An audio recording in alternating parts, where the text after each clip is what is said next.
ഇടതുപക്ഷ ജനാധിപത്യ മുന്നണിയുടെ 4ാം വാർഷികത്തിൻ്റെ ഭാഗമായ പരിപാടി ഇവിടെ നടക്കാൻ പോവാണ്. 5-ാം തീയതി നടക്കാൻ പോവാണ്. അതിനിടയിൽ ഒരു പ്രശ്നം വന്നു. അതിനിടയിൽ വന്ന ഒരു പ്രശ്നം വേടൻ എന്ന് പറയുന്ന, അദ്ദേഹത്തിന് പേര് വേടൻ എന്നല്ല കേട്ടോ, അദ്ദേഹം ഒരു അമരനാമത്തിൽ വേടൻ എന്ന് പറഞ്ഞിട്ട് പരിപാടി അവതരിപ്പിക്കുന്ന ഒരാളാണ്. ഒരു ചെറുപ്പക്കാരൻ, ഒരു പുതിയ രീതി. യേശുദാസിൻ്റെ പാട്ട് പോലൊന്നുമല്ല, അത് ക്ലാസിക്കലാണല്ലോ. ഇതൊരു പ്രത്യേക ടൈപ്പ്. അയാൾ തന്നെ എഴുതുക, അയാൾ തന്നെ സംഗീതം ചെയ്യുക, അയാൾ തന്നെ പാടുക. ഭയങ്കര കരുത്താണ്. അത് ഈ പിന്നണിയിൽ നിൽക്കുന്ന ജനതയുടെ ഒരു ഉയർത്തെഴുന്നേൽപ്പാണ്.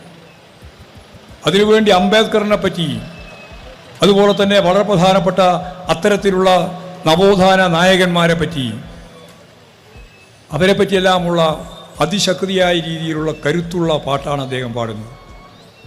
ആ പാട്ടിന് നല്ല ആകർഷണമുണ്ട്. ചെറുപ്പക്കാർ നല്ലപോലെ പങ്കെടുക്കുന്നുണ്ട്. ആയിരക്കണക്കിനല്ല, 10,000-കണക്കിനാണ്.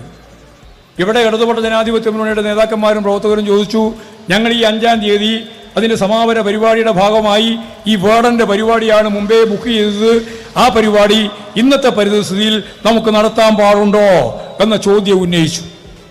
ഞാൻ വളരെ വ്യക്തതയോടുകൂടി അർത്ഥശങ്കക്കടയില്ലാത്ത രീതിയിൽ പറഞ്ഞു, തീർച്ചയായും വേടനെ പങ്കെടുപ്പിച്ചുകൊണ്ട് പരിപാടി നടത്തുകയാണ് വേണ്ടത്.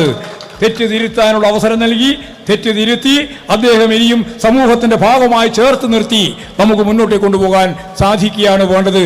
എനിക്ക് ഈ വേടനെ അറിയില്ല കേട്ടോ, ഞാൻ കണ്ടിട്ടുമില്ല ഇതേവരെ. വേടൻ്റെ പാട്ട് മാത്രമേ ഞാൻ കേട്ടിട്ടുള്ളൂ, ഇതേവരെ ഞാൻ കണ്ടതല്ല. പക്ഷെ നമുക്കൊരു ബാധ്യതയുണ്ടല്ലോ കേരളത്തിൻ്റെ ഇടതുപക്ഷ മനസ്സിന്. ആ ഇടതുപക്ഷ മനസ്സിൻ്റെ പൂർണ്ണമായ അർത്ഥതലം മനസ്സിലാക്കാതെ ഏതെങ്കിലും ഉദ്യോഗസ്ഥന്മാർ, ഈ പറയുന്ന ഫോറസ്റ്റുകാർ ഉൾപ്പെടെ, അതിൽ പല സൈസും ഉണ്ട് ഉദ്യോഗസ്ഥന്മാർ, അവരെടുക്കുന്ന നിലപാടിനോടൊന്നും നമുക്ക് യോജിച്ച് മുന്നോട്ടേക്ക് പോകേണ്ട ഒരു ബാധ്യതയില്ല. തെറ്റായ എന്തെങ്കിലും ഉണ്ടെങ്കിൽ പരിശോധിച്ചോട്ടെ, ആവശ്യമായ നിലപാട് സ്വീകരിക്കട്ടെ. അതിനു പകരം ഒരു വേട്ടയാടൽ പ്രക്രിയ പോലെ ഇതുപോലുള്ളൊരു പാവപ്പെട്ട ചെറുപ്പക്കാരനെ കൈകാര്യം ചെയ്യാൻ പാടില്ല എന്ന ഉറച്ച നിലപാടാണ് കമ്മ്യൂണിസ്റ്റ് പാർട്ടി ഓഫ് ഇന്ത്യ മാർക്സിസ്റ്റിനുള്ളത് എന്ന് ഞങ്ങളിത് പരസ്യമായിട്ട് പറഞ്ഞു വെക്കുക തന്നെ ചെയ്തിട്ടുണ്ട്. തെറ്റൊക്കെ തിരുത്തി തന്നെ വേണം. ആ തെറ്റ് തിരുത്താതെ മുമ്പോട്ടേക്ക് പോകാനല്ല ഞാൻ ഈ പറഞ്ഞതിൻ്റെ അർത്ഥം. അത് വേണം തന്നെ തിരുത്തുമെന്ന് പ്രഖ്യാപിച്ചത് അദ്ദേഹത്തിൻ്റെ മൈലേജ് കൂട്ടുകയാണ് ചെയ്തിട്ടുള്ളത് എന്നുള്ളതും ഞാൻ ചൂണ്ടിക്കാണിക്കുകയാണ്.